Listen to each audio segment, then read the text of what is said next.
तो अब है हमारा question number 3. Let me read the question for you. I hope you have written down those questions in your notebooks or you might have taken out the printouts, whatever you feel necessary.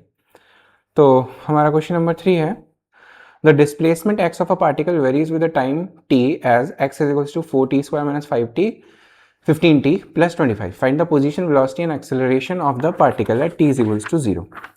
सबसे पहली चीज हमारे को एक function दे रखा है x का, वो दे रखा है 4t square minus 15t plus 25.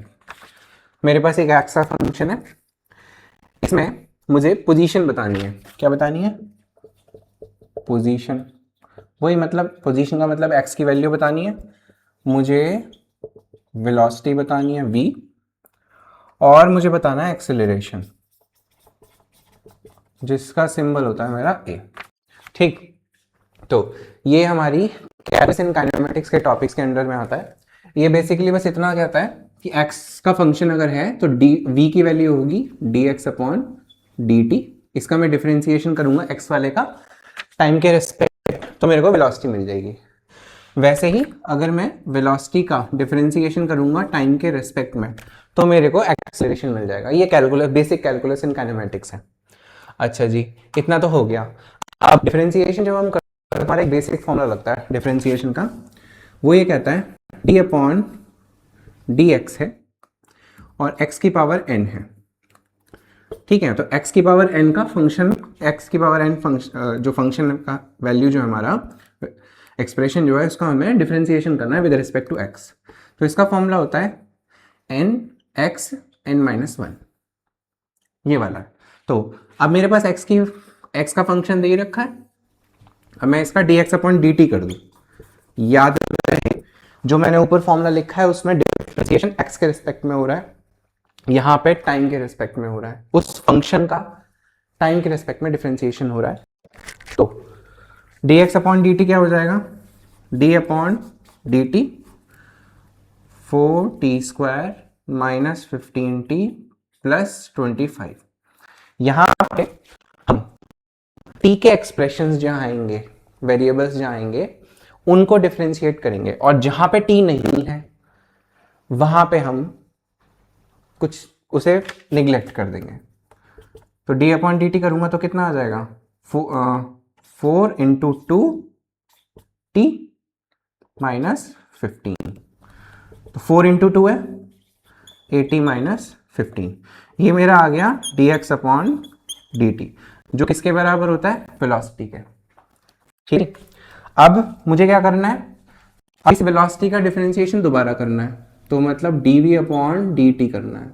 तो dv अपॉन dt का मतलब v की वैल्यू रख दो 80 माइनस 15. 80 माइनस 15.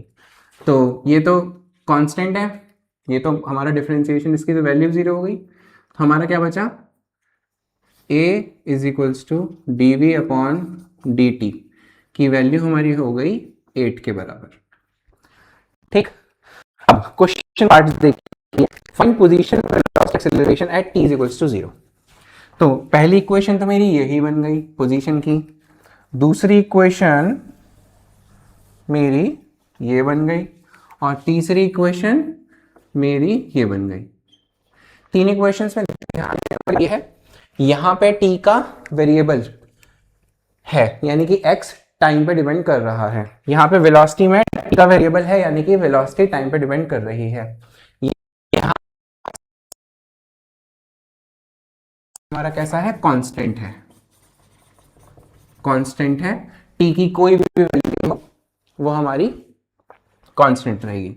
तो at t is equals to 0 निकालने लगूं तो x की वैल्यू कितनी आ जाएगी?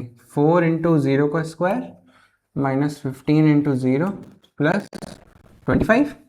तो x की वैल्यू हो गई मेरी 25. v की वैल्यू निकालने लगूं तो 8 इंटू 0 माइनस 15, v की वैल्यू आ गई 15. ठीक है, और a में टाइम है ही नहीं तो हमारी a की वैल्यू तो हमारी 8 ही रहेगी. Are we clear? हो गई.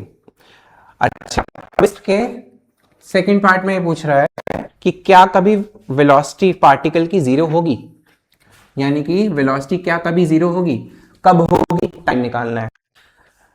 v का एक्सप्रेशन क्या आया था, 80 माइनस 15, 80 माइनस 15 किसके बराबर रख दूं, जीरो के, तो t की वैल्यू कितनी आएगी 15/8 सेकेंड, यानी कि 15/8 सेकेंड पे v की वैल्यू हमारी जीरो हो जाएगी। ठीक, particle has one with uniform acceleration. Uniform acceleration क्या होता है, यूनिफॉर्म एक्सेलरेटेड मोशन में एक्सेलरेशन क्या होता है, फिक्स ही तो होता है, कांस्टेंट ही तो होता है, वेलोसिटी का चेंज क्या होता है, यूनिफॉर्म होता है। तो कैसे आ रही है, फिक्स आ रही है। तो ये वाला क्वेश्चन हमारा क्वेश्चन नंबर 3 कंप्लीट होता है। आप चाहें तो इसका स्क्रीनशॉट ले लीजिए और कॉपी में इसे कर लीजिएगा।